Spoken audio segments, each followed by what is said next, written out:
So yeah, we'll see. But Well, talking about streaming, a big series just wrapped up on Disney Plus. WandaVision. I think it still has like some epilogue episode or something left, nope, it's doesn't it? done. Okay. So, Friday was the final episode of WandaVision. all right. Episode 9. Matt, what do you think? You know, Start us off on a good note. I liked it. You know, I think some episodes were very good. I thought some episodes were alright. I thought even the final episode had a kind of a mixed reaction. I liked some good things about it. I liked some things I didn't think were that great. But I would say, like I said, more than half of this season I enjoyed. I like the acting. Elizabeth Olsen, I think, is a phenomenal actress.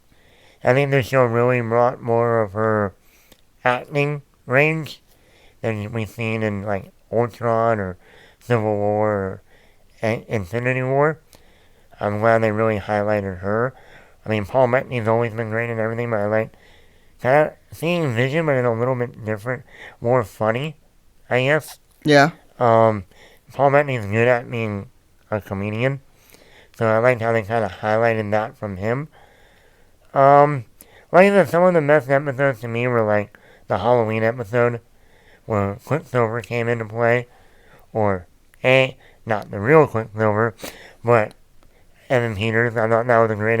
Also, how they were able to bring in the costumes from the '90s comic book, and make it work for that episode. I thought worked great. Episode 8, where they kind of go back and show the memories of Wanda from Ultron days, the Civil War, and build up more of her character there, and really show that character decline in her. I thought that was a very strong episode. I thought episodes 1, 3, and 7 were weak. And then I thought 9 had some good moments. I thought they screwed up with the Quicksilver thing. I knew he wasn't going to be Quicksilver like in the MCU. Or not the MCU, the X-Men universe Quicksilver. But the way they handled him kind of being like the Iron Man 3 of throwaway characters with Ben Kingsley not being the real Mandarin. Yeah. It was kind of like, it was really exactly like that. Like, oh, this is just Ralph Boner. And you use a dick joke as his last name. I'm like, Ralph would have been fun. I'm like, okay, that makes some sense. You've been hearing Ralph, where's Ralph this entire season?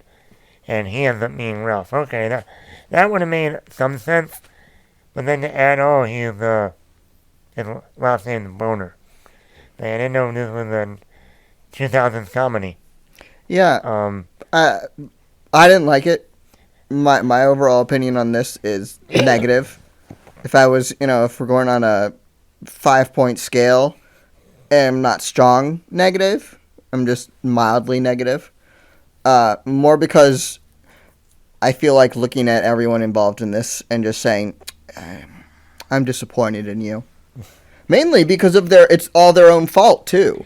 Here's the one thing that I don't think they get enough blame for. They get it. They get it. Everyone's out there just like praising them to Kingdom Come, and it annoys me because, and they lied, straight up. They lied. They didn't troll you. They lied. Because let's break this down a bit. Elizabeth Olsen and Paul Bettany both said that there are big things that are in this stuff. They hyped it up. Not us. Not anyone else. Them. The actors in the thing hyped it up. And it's not like Elizabeth Olsen said, we're going to have a big Luke Skywalker type of moment. And she's going like, okay, you set the stage. You set the expectations.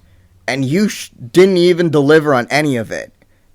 There wasn't anything like that. It's not like they trolled us and had Happy Hogan, Jon Favreau, walk out and just go like, oh yeah, that's the guy. That's our Luke Skywalker type moment. No, there was nothing there. That's just lying. It's not trolling. Trolling is basically swerving and subverting expectations. There was nothing there. Evan Peters doesn't count for that because and I will say, I called it. I straight up called it when he showed up. Because if you remember the scene, he shows up and they cut back to Darcy watching the WandaVision show and she says, "Oh my god, they recast Quicksilver." And right there's your answer. That was straight up it. They quote unquote recast him, and it was never anything more than that. That was it. So, I think I would have enjoyed this much more if this was like a TV movie. A 2-hour TV movie. I would have much enjoyed this. It would have taken out the terrible pacing issues with this thing. Like, oh my gosh, the pacing issues with this series is just terrible.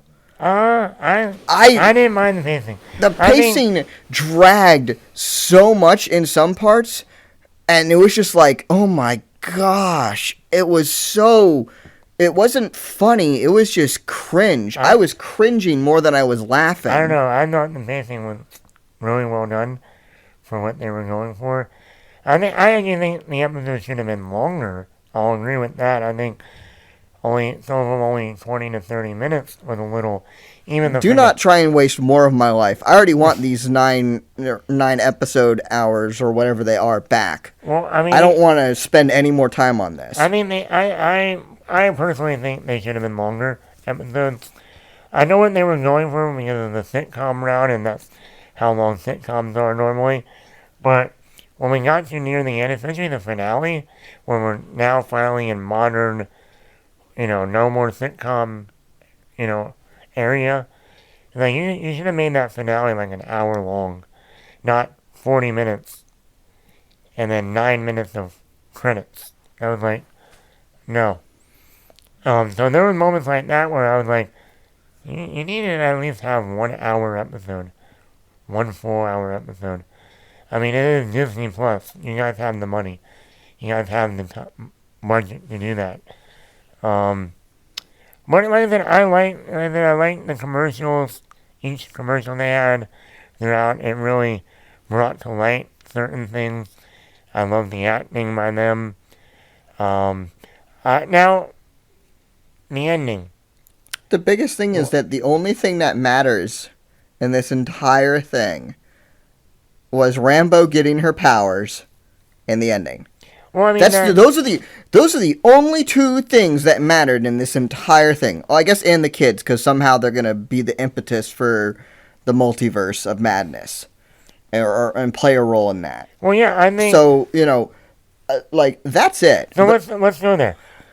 Now the other end credit scenes. What do you think is gonna happen now going forward with the MCU? Look, I think here's the thing. The one thing is that they're finally giving us the Doctor Strange scene.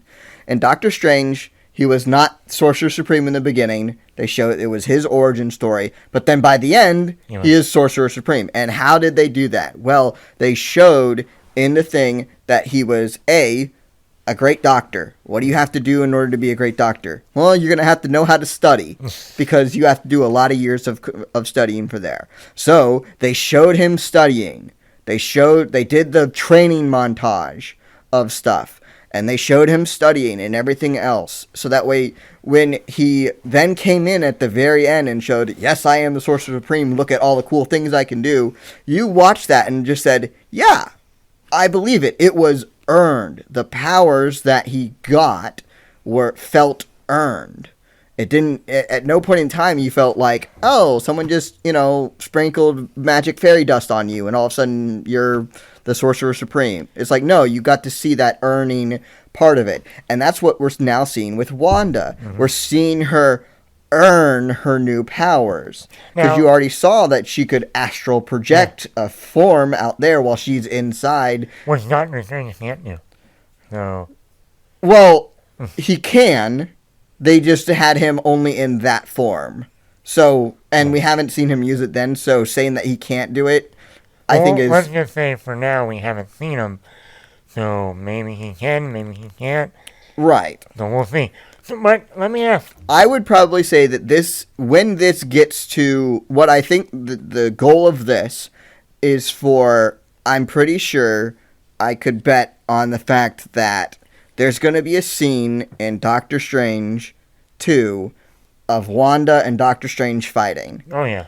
Oh, yeah. And now, the good thing about this is that we've raised Wanda to his level, is what I think it is. Now, regardless of how they're actually going to play on there. Did you watch all the episode?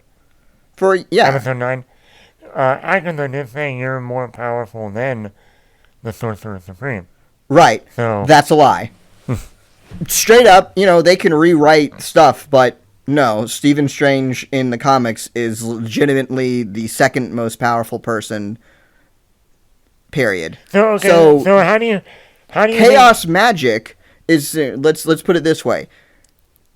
Stephen Strange is the Sorcerer Supreme. He controls a bunch of different types of magic. One of the most strongest that he controls is the time magic that was via the Time Stone. If they take that away, all of that power away, and that he can't do anything with time anymore because he doesn't have the Time Stone anymore, then that's fine. Then, he has to develop his new supreme powers on that. But Doctor Strange as a character is the Sorcerer Supreme for a reason. Now, chaos magic in the Marvel Comics is something that's built completely different.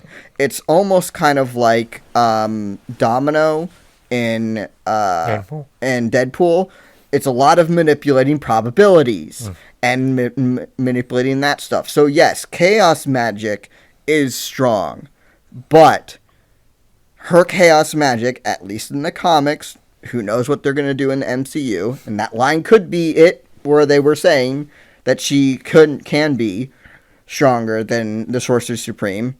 Totally can be a thing. We just have to basically let them fight and then see what it is. But chaos magic really is something where it is all powerful, but the problem is that no matter however much strength she has, she's only drawing from the god of chaos, which is probably where we're going to, who probably has her children, and then will probably factor into the multiverse of madness. So, let me ask, do you think they're going to paint her as a villain or as a protagonist? I think she should be a villain in the fact that the god of chaos has kidnapped her kids and forcing her to do his bidding. So do you think it's going to be, what is it, Chiton? That's the... Yeah. One of the... Or do you think it's going to be like Mephisto or Nightmare? Pick one. Go for it. I really think that this should be a setup, and this is a setup movie in multiple different forms of fashion for Doctor Strange 2. It's a setup in the fact that we're getting towards whatever this multiverse is going to end up doing. Because typically, multiverse events in Marvel or in DC always means that something is, like, the multiverse is collapsing or expanding or doing that stuff. So we don't have the multiverse now. It looks like we're expanding the multiverse. That's what this is all about. So, the problem with the comics, or the difference between comics and movies, is that comics, you're more invested reading comics than you are just watching a movie. Anyone can go watch a movie. It takes investment in comics to read each superhero that you want to read, to read the arcs and keep up with it and everything else. So you're more invested with it. So they're able to tell more detailed stories and with that.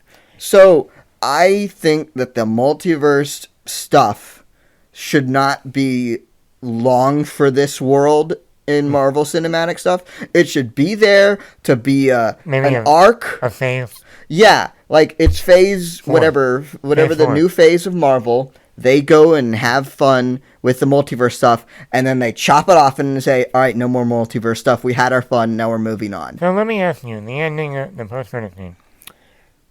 We see her sitting there in her astral form.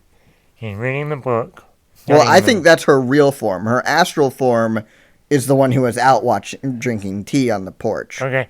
And we hear her kids yelling. Right. Now, obviously in the episode, when she brought down the wall, the hex, her kids went away. Do you think in that ending scene, she's already tapped into the multiverse, and that's her kids in another universe calling her? I think, however it is. Because once again, the title of Doctor Strange and people have Multiverse of Madness could actually mean mom. Yeah, I would say that those are not the kids that we saw in the Hex. No. Those are the kids from another universe. Now, they might also have memories from the Hex or whatever because of reasons, plot convenience, most likely. But, I would probably say that those are her kids. I wouldn't be surprised if, let's say that we are in Multiverse 1, they're in Multiverse 2, and maybe the Scarlet Witch and Wanda in Multiverse 2 is already dead. And so the kids, whatever, probably from both sides, with her reaching towards the chaos, and maybe them being trapped by the chaos, then they get to reach and they connect and they go like, oh wait, I sense mom. Mom, come save us. Something like that. And she loses control and tries to go in. Yeah, and then gets brainwashed herself, which would ironically actually be turnabout. Interesting turnabout to have her get brainwashed by, chaos, and then, or have it be just, she goes in, tries to save him, she gets smacked down by chaos, and basically he then says, do my bidding. And then or I kill your kids. And then she has to go and basically be his unwilling agent. That could be interesting. I don't know. I don't see her as being the protagonist in the Multiverse of Madness. I don't, especially with the way that she acted in her character has acted, and the way that people reacted to her character in this film, in universe, not external, but in universe, basically Wanda is public enemy number one, I would assume, from all government agencies. And then basically they've just decided, well, we can't find Doctor Strange, so we don't, and right now she's not hurting anyone. She's in a cabin in the middle of the woods.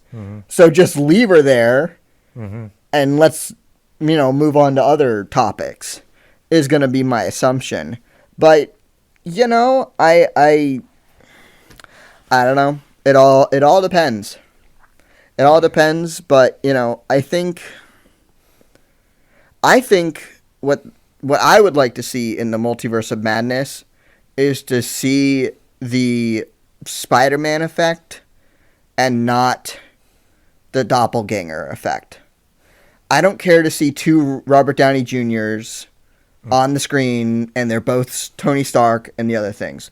I would like to see Tom Holland next to Andrew Garfield next to Tobey Maguire.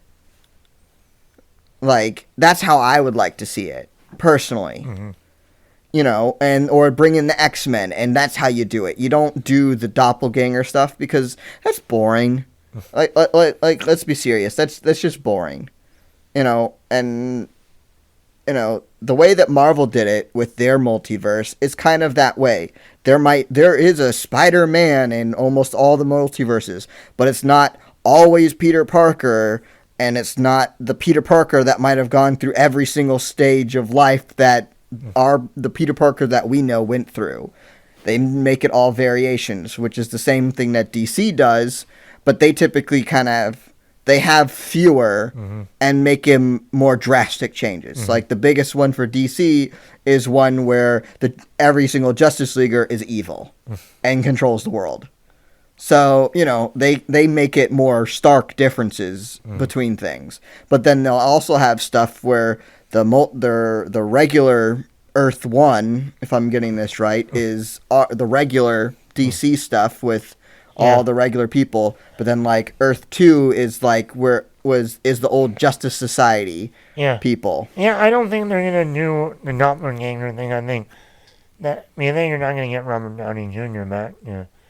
Do a whole bunch of more movies. So, Should just throw money in his face. That always seemed to work before. Yeah, but I would rather them, if you're going to open up the multiverse, that's when you introduce your new characters, like Blade, like the Fantastic Four even, possibly. Yeah. X-Men. Other heroes down the line. Because what I think this could do, here's I don't even remember their timeline of movies and what it is, but here is something that I think would be interesting for them to do. If in the Multiverse of Madness they open it up to the Fox universe, bring in the X-Men over, and just say like whatever happened there, we're just completely ignoring, and actually do X-Men versus the Avengers, which was a great series. I mean, that would. I mean, if you really wanted to like end Phase 4 on a Avengers Infinity War Endgame, level, can you imagine being at Comic-Con and they announce, we have another Avengers movie coming out at the end of Phase 4, but this time they're not going up against the Thanos. They're going up against the X-Men. Yeah. People would just lose it. They would lose their minds. They would lose their minds. It could be bigger than the Infinity War. I mean, legitimately. That's the next phase of this. That's what I think that this should be. Avengers vs. X-Men. Yes! That would be big. They own both of them. That would be big. Then what you can do, because, it's not that type of stuff. Well, basically, they fight over philosophical reasons. So you have that Captain America Civil War and the backtones of undertones of type of stuff. So basically, what you can have is that you bring the X-Men over. They go like, wow, this is a new world. I don't know how we got here. You have whoever show up, whatever. They have them show up and go like, oh, you can't do anything, and we have to put you under lock and key because of the Sokovia Accords.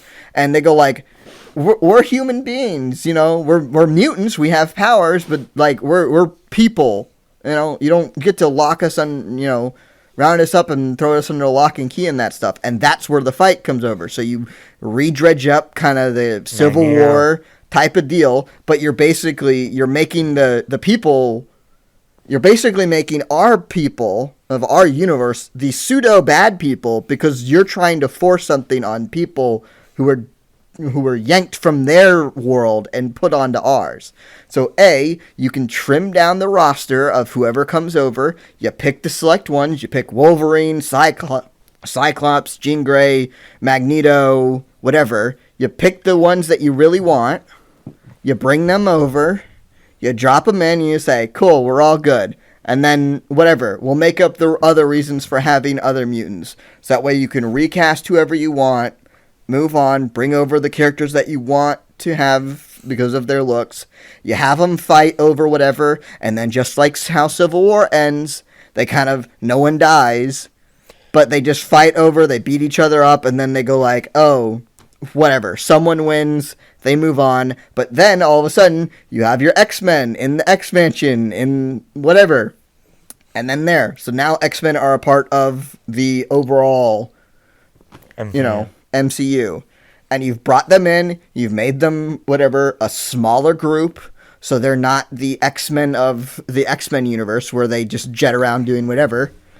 They're a smaller group.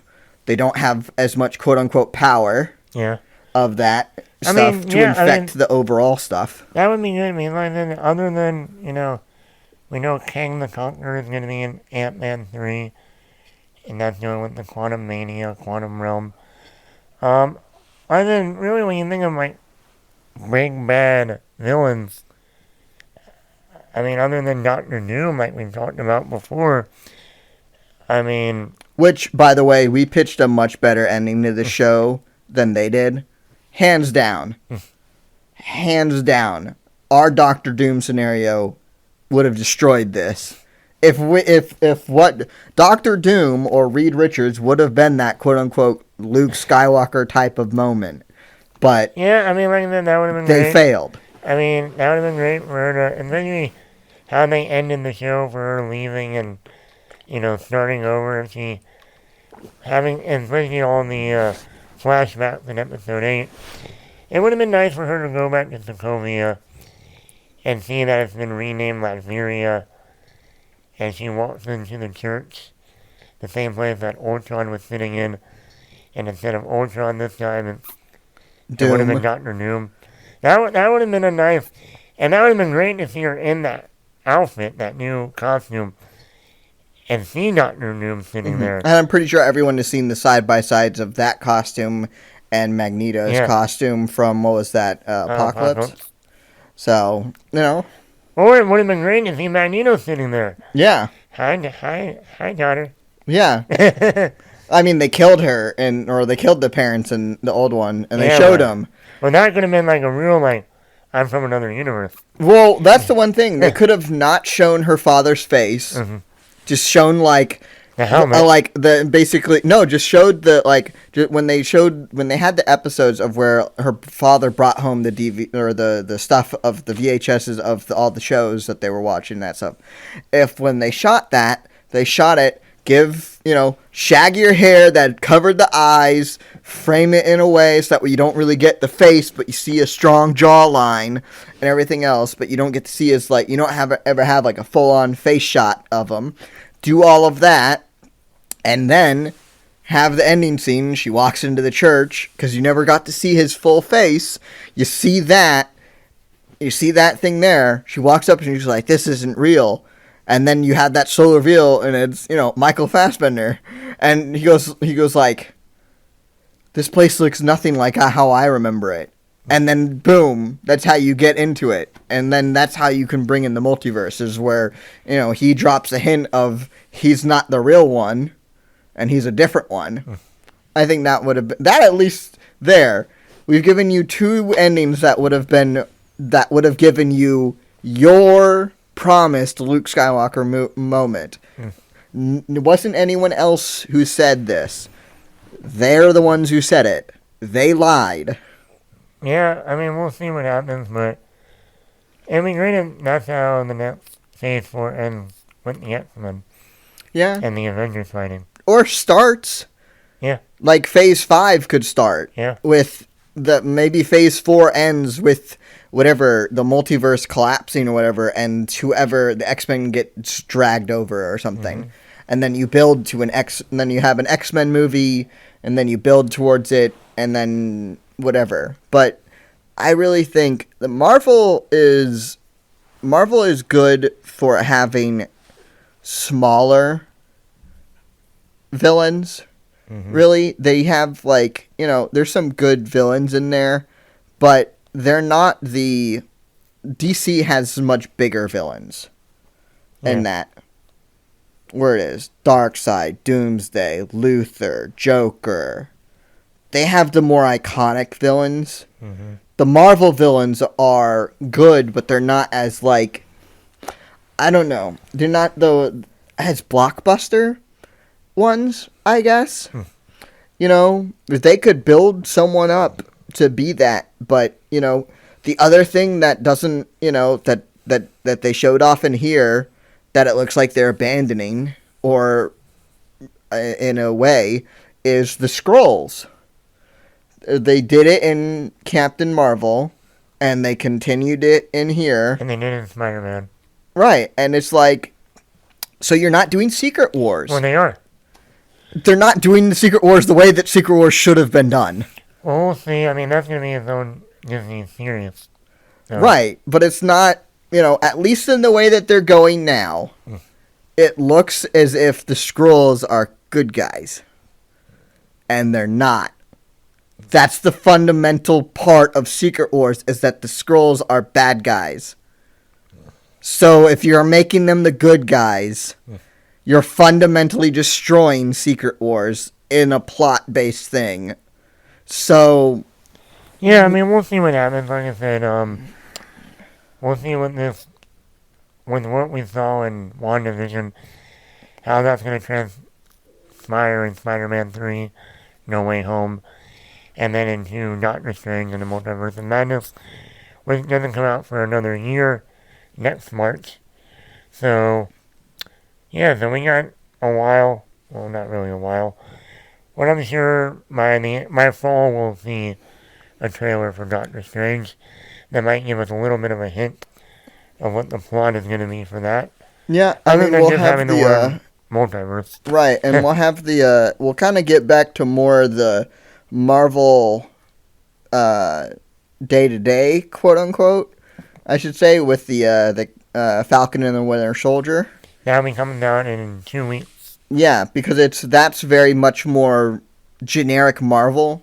I'm not saying generic in a bad way, but it's more like if you watched all the movies and then you watch WandaVision, you're saying like, oh, this is different. When you watch Captain America and the Winter Soldier, you're going to say, oh, this is the Marvel I've come to, know. And that's really only 6 episodes, so... I will say this now. I hope they're an hour Those 6 long. episodes will be much better than these 9. And always remember to like, comment, subscribe wherever you are. The podcast is available wherever you want to get your podcast. If we are not there, let us know, and we will get there. Remember to like our Facebook page, Attack Bat Productions. Thanks for listening, everyone.